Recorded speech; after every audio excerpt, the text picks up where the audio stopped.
There are always those who say, "What is the use of repeating God's name? What can a few words do to change life?"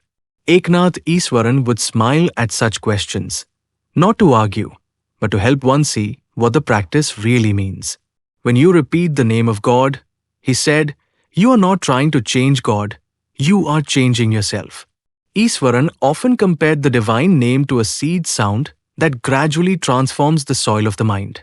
Each time you repeat the name Rama, Jesus, Allah, Om Mani Padmeham, or Shanti, you plant one more seed of stillness in the heart. He explained that every thought leaves an imprint on the mind, and these impressions form habits. If anger, fear, or anxiety can be deepened by repetition, why not peace? We are always repeating something, he said. The question is, what are we repeating? Fear, complaint, or the divine name?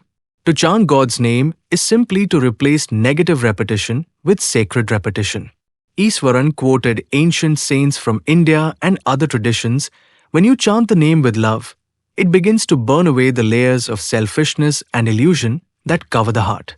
Just as fire cannot distinguish between gold or iron, it purifies both. So does the divine name purify every mind that touches it. You may not notice change immediately, he said, but the fire is working quietly within. For Easwaran, repeating the name was not a mechanical act, it was a living relationship. He said, repeat it as if you are calling your best friend. In moments of worry or loneliness, the name becomes a silent companion. Over time, the repetition becomes effortless. It begins to repeat itself, echoing through your breath and heartbeat. Even when you forget, it remembers you. People often asked, how can words change anything? Easwaran replied, a kind word changes your mood. A harsh word wounds you. If one human word can change so much, imagine the power of the divine word repeated with love. Each repetition builds patience, steadiness, and faith, not by miracle, but by inner training. You become calmer, more forgiving, more anchored in peace. In time, Easwaran said, the name and the person become one. You no longer chant the name, you live it. The mantra becomes the heartbeat of your awareness.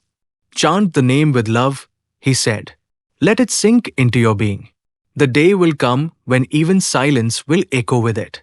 To those who said repeating God's name is useless, Easwaran's reply was simple. Try it and see who you become.